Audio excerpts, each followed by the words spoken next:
बड़ी जानकारी मिल रही है। जम्मू कश्मीर के अनंतनाग में आतंकी हमला हो गया है। आपको बता दें कि हमले में 2 बाहरी मजदूर घायल हो गए हैं। हमले में यूपी के 2 मजदूर घायल हैं। दोनों घायलों को अस्पताल में भर्ती कराया गया है। आपको बता दें कि सुरक्षा बलों ने इलाके की घेराबंदी कर ली है। सर्च ऑपरेशन तेज कर दिया गया है। घायल मजदूरों का यूपी सरकार ने भी संज्ञान लिया है। यूपी के गृह विभाग ने जम्मू कश्मीर के गृह विभाग से भी बात की है। इसके साथ ही घायल मजदूर की हर संभव मदद का यहां भरोसा दिया गया है।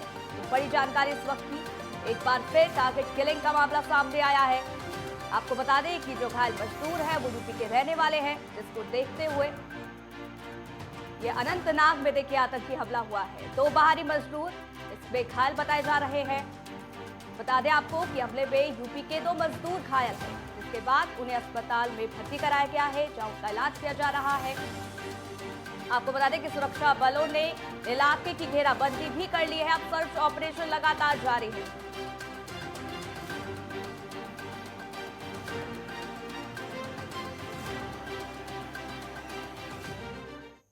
तो अजहर हुसैन हमारे संवाददाता हमारे साथ सीधा लाइव जुड़ गए, ज्यादा जानकारी उनसे ले लेते हैं। अजहर, एक बार फिर टारगेट किलिंग का मामला यहाँ सामने आया है। 2 मजदूर घायल हो गए हैं, उनकी स्थिति बताइए और क्या कुछ ये पूरा मामला, पुलिस की सर्चिंग ऑपरेशन कहां तक? अनंतनाग इलाका है और अनंतनाग से तकरीबन 4-5 किलोमीटर की दूरी पर वाक़ा ये रख मोमिन नामी एक गांव है। तो वहां पे ये गैर रियासती मजदूर जो थे वहां पे काम कर रहे थे, तो मिलिटेंटों के द्वारा उन पे हमला किया गया और उनको जो है जख्मी किया गया वहां पे। हालांकि वहां के जो सिक्योरिटी फोर्सेस है और लोकल्स की मदद से उनको वहां के जो नजदीकी हॉस्पिटल है गवर्नमेंट मेडिकल कॉलेज अनंतनाग वहां पहुंचाया गया। तो वहां पे उनका इलाज मुआवजा चल रहा है। ताहम जो डॉक्टरों का कहना है कि वो अभी खतरे से बाहर है, लेकिन उसके बाद में सिक्योरिटी फोर्सेस ने पूरे इलाके को जो है कॉर्डन ऑफ किया है, सर्च ऑपरेशन शुरू कर दिया है और बड़े पैमाने पर जो है हमलावरों की तलाशी कार्रवाई शुरू कर दी है। तो आपको ये भी बता दूं कि कुछ रोज कबल जो है इसी अनंतनाग के डिस्ट्रिक्ट इलाके जो दयालगाम इलाका है वहां पे जो है 2 जो चपरासी थे, एक प्राइवेट स्कूल में चपरासी के तौर पे काम कर रहे थे, 2 वो भी नॉन लोकल थे। एक का ताल्लुक जो था नेपाल से था और दूसरा जो बिहार से था, उनको भी जख्मी कर दिया गया था। हालांकि वो उसमें उस हमले में बच गए और वो भी शदीद तौर पे जख्मी हो गए थे।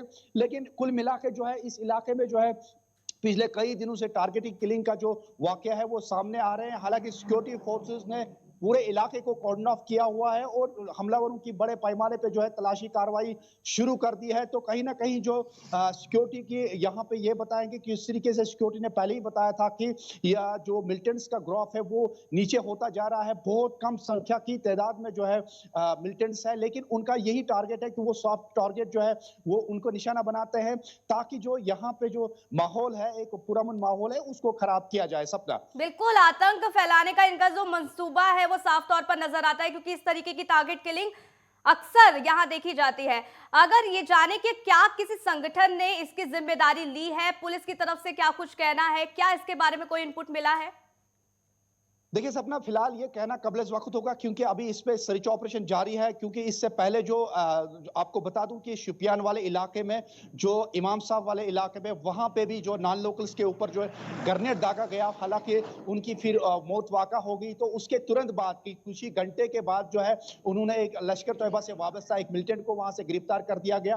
फिर अगले रोज जो है फिर उसके बाद में शुपियान इलाके में ही एक इनकाउंटर पेश आता है, जिसके बाद में जो ये पकड़ा गया जो मिलिटेंट था वो उस क्रॉस फायरिंग में मारा जाता है। तो कुल मिला के जो सिक्योरिटी फोर्सेस की भी यही कोशिश रहती है कि जितना भी हो सके कि ये टारगेट किलिंग रोका जा सके।